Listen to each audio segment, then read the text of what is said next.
Hello everyone, welcome to our channel Life and Living Official and welcome to another video. এই ভিডিওটা একটু পুরনো বলতে পারো বিকজ কয়েকদিন আগে আমরা গেছিলাম ভেলোর মেডিকেল পারপাসের জন্য। আমাদেরকে ফ্রিকোয়েন্ট ট্রাভেল করতে হয়, তো তখন আমরা এই মন্দিরটা ভিজিট করেছিলাম। এই মন্দিরটা অ্যাকচুয়ালি ভেলোর ফোর্টের একদম পাশে। মন্দিরটা অনেকেই ওখানকার যারা স্থানীয় রয়েছেন তারা ভেলোর ফোর্ট টেম্পল নামেও চেনেন, এবং এই টেম্পলটার নাম হলো জালাকান্ডেশ্বরার টেম্পল। আমরা যেহেতু সিএমসি হসপিটালের একদম কাছেই ছিলাম, তাই ওখান থেকে এই মন্দিরটা অবধি ভাড়া লেগেছিল 300 টাকা। মন্দিরটা খুব একটা দূরে নয়, অটো করে 15 মিনিটস মতন লাগে।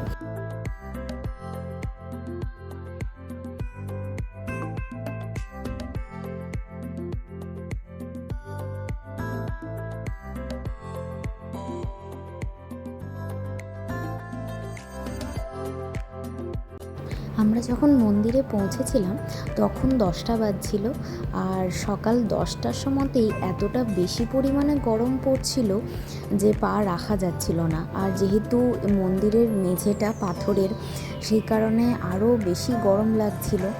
এটা ছিল মন্দিরের এন্ট্রান্সটা। বিশাল বড় একটা দরজা দিয়ে ঢুকেই সামনে দেখলাম যে আরও আরেকটা এরকম এন্ট্রান্স পড়বে সামনে, তোমাদেরকে আমি দেখাবো। তো মন্দিরের এই যে জায়গাটা, এটা বিরাট বড় একটা জায়গা নিয়ে মন্দিরটা তৈরি। এই যে দেখো, এটা আরেকটা এন্ট্রান্স, এটা দিয়ে সোজা চলে যেতে হবে। এতটা বেশি গরম যে সামনে মেঝেতে লাল কার্পেট পাতা রয়েছে, সবাই ওই মাঝখানটা দিয়েই যাচ্ছে।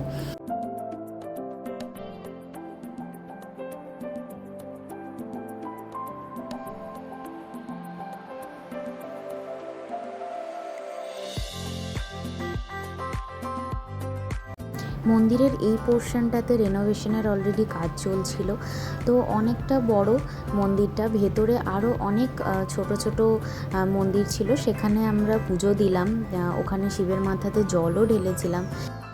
এই মন্দিরটা আসলে দেবতা শিবকে উৎসর্গ করে বানানো হয়েছিল। এটা হচ্ছে তামিলনাড়ু রাজ্যের যে ভেলোর শহর তার সেন্টারে অবস্থিত, এবং এটা ভেলোর যে দুর্গ তার মধ্যে এই মন্দিরটা কিন্তু রয়েছে, যেটা আমি ভিডিওর প্রথমেই বলেছি যে ভেলোর দুর্গর একদম গা লাগোয়া এই মন্দিরটা। শোনা যায় যে মন্দিরের যেটা গর্ভগৃহ এখন যেখানে রয়েছে, সেখানে আগে একটা বিশাল পিঁপড়া পাহাড়ের ব্যবহার হতো। এই পিঁপড়া পাহাড়টা বদ্ধ জলের দ্বারা চারিদিকটা ঘেরা ছিল। তখন কোনো এক সময় পিঁপড়া পাহাড়ের চারপাশে একটা শিবলিঙ্গ এই জলে স্থাপন করা হয়, এবং এটাকে পুজোও করা হতো। চীনা বম্বী নায়ক, একজন বিজয়নগর সর্দার যিনি দুর্গটি নিয়ন্ত্রণ করতেন, ওনাকে ভগবান শিব স্বপ্নাদেশ দিয়েছিলেন এই জায়গায় মন্দিরটা তৈরি করার জন্য। এই মন্দিরটি গড়ে তোলেন 1500 খ্রিস্টাব্দে, এবং যেহেতু শিবলিঙ্গটি জল দ্বারা ঘেরা ছিল, সেই জন্য এই দেবতাকে জলকান্দেশ্বরার বলে ডাকা হতো। এই মন্দিরটাতে কিন্তু জলকান্দেশ্বরের স্ত্রী শ্রী অখিলেন্দ্রেশ্বরী আম্মার মূর্তিও রয়েছে। এইটা হলো ভেলোর ফোর্ট, আর দেখো এখান থেকে ভিউটা কি সুন্দর লাগছে দেখতে। যেরকম বলছিলাম যে মন্দিরটা কিন্তু জল দিয়ে পুরোটাই ঘেরা, তো ওই দিকটায় দেখো রাস্তাটা দেখা যাচ্ছে, ওখান দিয়ে গাড়ি যাচ্ছে। আর এটা আমরা একদম টপে উঠেছিলাম দুর্গের, সেখান থেকে পুরো শহরটার ভিউটা কিন্তু অসাধারণ ছিল। মন্দিরটা কিন্তু নিজেই একটা জলের ট্যাঙ্কের মাঝখানে নির্মিত হয়েছিল। তামিল ভাষায় এটা আগাজি নামে পরিচিত। এই যে জলের ট্যাঙ্কটা, এটার পরিধি কিন্তু 8000 ফুট। মন্দিরের ভেতরে একটা ম্যারেজ হল মতন রয়েছে, সেটার নাম হচ্ছে কল্যাণ মণ্ডপম। আর সেখানে একটা ষাঁড় আর একটা হাতির মতো দুটো মুখী ভাস্কর্য রয়েছে। দেবদেবতার স্নানের জন্য ব্যবহৃত যে জল মন্দিরের মধ্যে গঙ্গা গৌরী থার্মো নামে পরিচিত ছিল, এবং এটা একটা প্রাচীন কূপ থেকে আঁকা হয়েছিল।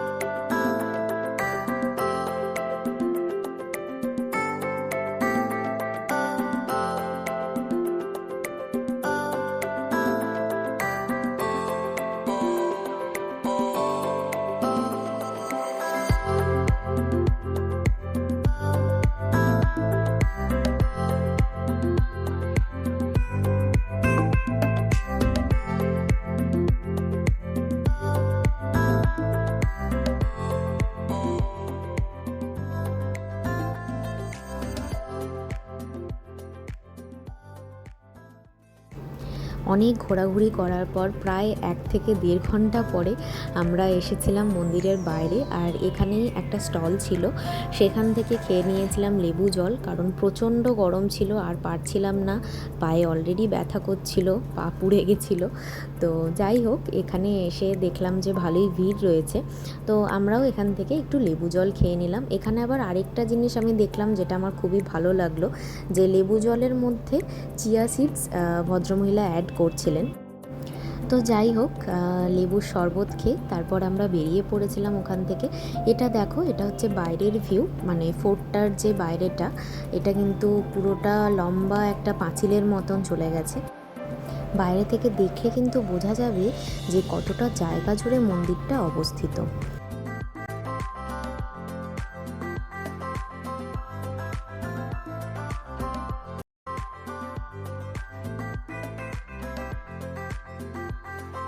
তো এখান থেকে বেরিয়ে আমরা সোজা চলে গেছিলাম হসপিটালে, মানে ওল্ড সিএমসি যেটা, সেখান থেকে বাস ছাড়ে। সেখান থেকে বাসে করে 8 ঘন্টা মতন লাগে রানীপেট ক্যাম্পাস যেতে। এটাও সিএমসিরই একটা মানে ব্রাঞ্চ বলতে পারো, ওটা হসপিটাল থেকে আরও ব্রড করা হচ্ছে। তো এখানে দেখো রাস্তার ভিউটা কি সুন্দর, মানে ভেলোর সিটিটা না চারিদিকে পাহাড় দিয়ে ঘেরা। আর হসপিটাল থেকে এই যে সার্ভিসটা, মানে পেশেন্টদেরকে এবং পেশেন্টের যারা বাড়ির লোকেরা রয়েছে সবাইকে কিন্তু ফ্রি অফ কস্টে হসপিটালের বাসে করেই এই রানীপেট ক্যাম্পাসে নিয়ে যাওয়া হয় এবং নিয়ে আসা হয়। এখানকার রাস্তাঘাট কিন্তু ভীষণ পরিষ্কার। আর এই যে দেখতে দেখতে দেখো আমরা চলে এসেছি হসপিটালে। তো আমি তো ওল্ড সিএমসিটার ভিডিও করতে পারিনি, তাই ভাবলাম যে এইটা একটা আমার কাছে করা ছিল ভিডিও, ভাবলাম তোমাদের সাথে শেয়ার করি এটা, যে ক্যাম্পাসটা কীরকম। ক্যাম্পাসটা দেখেই বুঝতে পারছো যে কতটা ব্রড আর কতটা সুন্দর সাজানো গোছানো। প্রত্যেকটা পেশেন্ট এবং তাদের বাড়ির লোকের জন্য বসার জায়গা রয়েছে এবং পুরোটা কিন্তু শেড করা রয়েছে। ব্লগটা আমি এখানেই শেষ করছি। ভিডিওটা তোমাদের কেমন লাগলো আমাকে কিন্তু অবশ্যই জানিও, আর আমার চ্যানেলটাকে কিন্তু সাবস্ক্রাইব করতে ভুলো না। দেখা হচ্ছে আবার আরেকটা নতুন ভিডিওতে।